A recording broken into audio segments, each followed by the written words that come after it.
Hello and welcome. This audio recording is designed for students sitting the CIE AS History exam 9389 and will go over one of the more common Component 1 questions. You might find it useful to have a pen and paper to hand, or you might just want to listen through as part of your revision. That's okay too.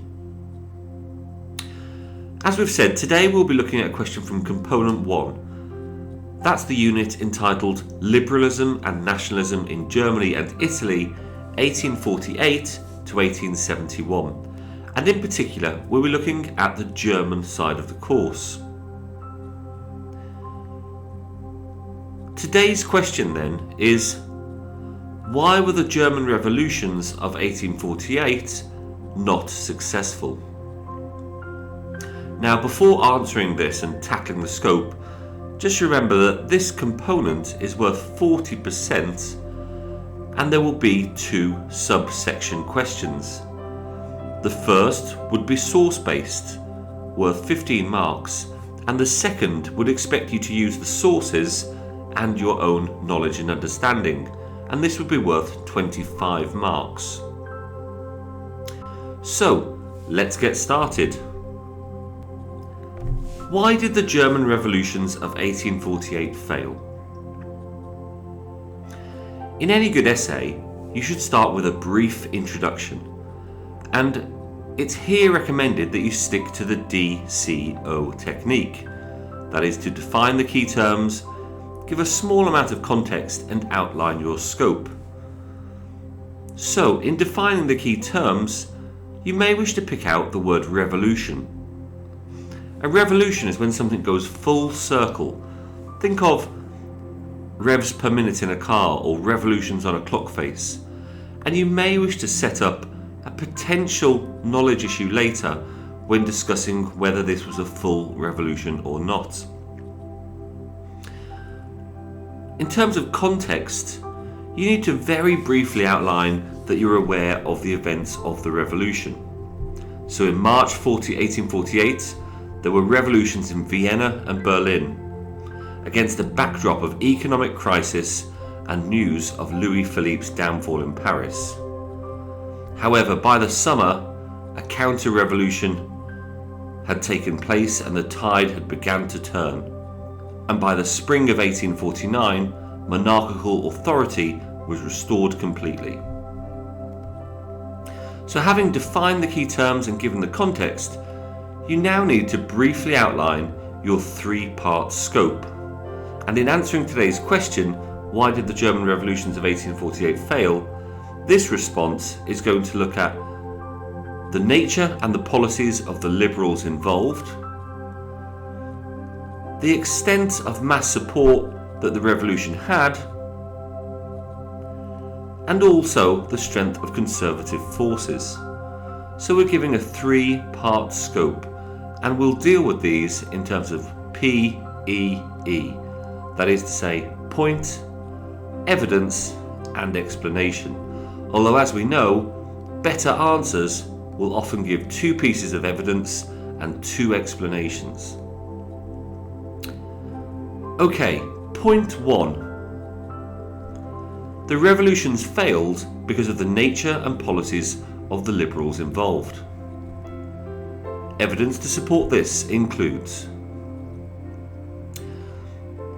the social background of many of the liberals was a key factor in explaining their lack of success. The Frankfurt Parliament was made of leading lights of German liberalism, people like lawyers and academics. They were a very intellectual group, but they had no real experience of government. Moreover, the majority of Germans were still peasants, and as we know, they had grievances about pay, working conditions, and they were still struggling to break the ties of feudalism. The Handwerker also had key grievances. And so, the liberals were elected, but they were not a fair representation of society, and there was a divide between the parliament and the concerns of the majority. Moreover, There was this naive belief amongst the Liberals that the princes would just agree to share their power, having been bolstered by early concessions. Once the counter-revolution gained strength, we know that the princes then withdrew their support from the Frankfurt Parliament. There were also divisions between the Liberals. There were divisions over the franchise. Most of them were moderates and they wanted a constitutional monarchy with a restricted franchise. There were some that wanted the abolition of hereditary monarchy, a wider franchise and aggressive foreign policy, however. The Hecker Putsch, Hecker being the leader of the political left in the Baden Parliament, was put down by militia in April 1848. There were popular protests against accepting Prussia's decision to stop the Schleswig-Holstein War. Austrian and Prussian had to protect the Parliament, showing its weakness and loss of moral authority. And there was a conflict between national and state interests, especially for Prussians who put the establishment of a constitution in Prussia above that of Germany. Remember the notion of particularism. And also, the Liberals had a fear of popular revolt, and they feared a mob mentality. Street fighting, for example, would be bad for them because it would damage their property. And so once princes had made their early concessions, Parliament was anxious to maintain order and protect their own interests. Prussian liberals did establish a civic guard, but it was weak. And in November 1848, Friedrich Wilhelm forced liberal ministers to leave Berlin. The workers offered armed resistance to the counter-revolution, but the liberals refused it, thinking it would give the workers too much influence, and this showed a weakness of their position. So, in explaining our first point, you may wish to argue that the nature, and the liberal nature in particular, of those who made up the Frankfurt Parliament was a key factor in explaining the failures of the revolutions. Point 2. It can also be argued that the extent of mass support received was a key factor in the failure of the German revolutions of 1848. Evidence to support this includes: peasants had many grievances, such as feudal dues, and this was aggravated by a bad harvest between 1845 to 47.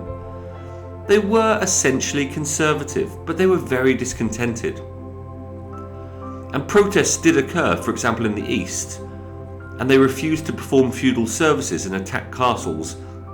There was also unrest in the south and west, but these protests were ignored by the liberals. Moreover, the Handwerker were calling for a return to the guild system or some kind of state protection. They were artisans and craftsmen who saw themselves threatened by industrialization and mechanization in the long term, and by the economic depression since 1847 in the short term. There was some sort of organisation, with the Artisans' Congress meeting in July 1848 in Frankfurt, and an alliance with radicals, but this didn't last long, as they didn't want to go back to a guild system any more than the moderates. There were not many factories, only in places like Berlin and other pockets of industrialization, and wages were relatively high for factory workers, so they stood apart from the Handwerker. Popular protest was useful in the beginning. There were barricades in Berlin, etc., but the liberals had no use for it once concessions had been granted, and in most cases, force was used to restore order. Prussian or Austrian or Saxon troops were often involved in this, and a second wave of protests in 1849, after the dissolution of the Frankfurt Parliament, was put down with troops. Baden faced serious protests and the Grand Duke fled, and Prussian troops entered Baden and thus restored order.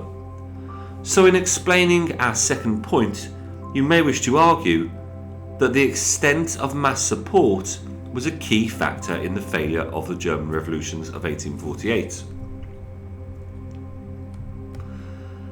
Finally, point 3. The strength of conservative forces. Evidence to support this includes: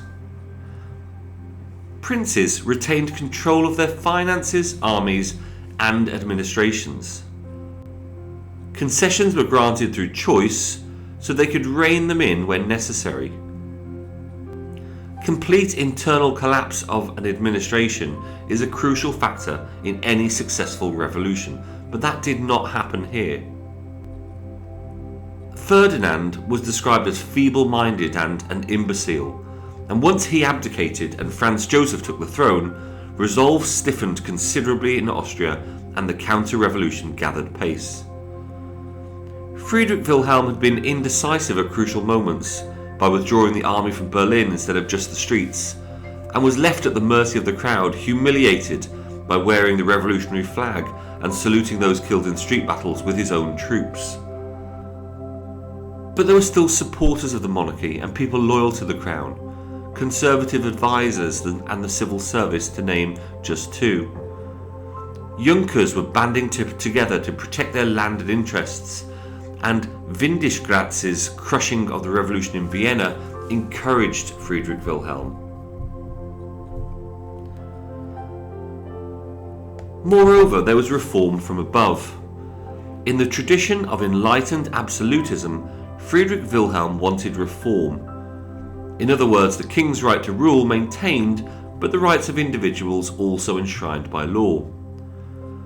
The Prussian constitution was granted, even if by royal favour, and conservatives sympathetic to the Handwerker ensured that Prussia reintroduced the guild system in February 1849, and other states followed suit. Feudal dues were abolished in Prussia in April 1849, and again other states followed suit, and the Prussian army was largely made up of peasant recruits, which crushed the revolts in the summer of 1849. Okay, so to sum up, we have given a 3-part scope: the nature and policies of the Liberals, the extent of mass support, and the strength of conservative forces. Okay, now it's time for a clever conclusion. We spoke in the very beginning of this audio guide about defining a revolution, what it means in reality to have a full revolution. And it could be argued that there is a challenge to the very question that's been set here, that perhaps this wasn't a full revolution. There are different historical interpretations of the German revolutions of 1848. Erich Eyck, in 1950, blamed the Frankfurt parliamentarians, the so-called lawyers' parliament, the intellectuals who were too busy discussing and not doing enough doing to get on and unify Germany. On the other hand, Marx believed that the revolutionaries failed to build on the popular support, and A.J.P. Taylor agreed with this. Many modern historians argue that Frankfurt was an irrelevance and that the main theatres were Berlin and Vienna. In this argument, it is stated that there were a number of interrelated factors which prevented the German revolutions from being more successful, but that ultimately Erich Eyck is correct in his assertion that the lawyers' parliament and the Frankfurt liberals could have done more to push the revolution through at a key turning point in 1848. Okay, thank you very much for listening, and I hope you found this useful. Feel free to follow me on Twitter at Mr. Guiney History, or you can subscribe to my YouTube channel for further pieces of advice. Bye bye!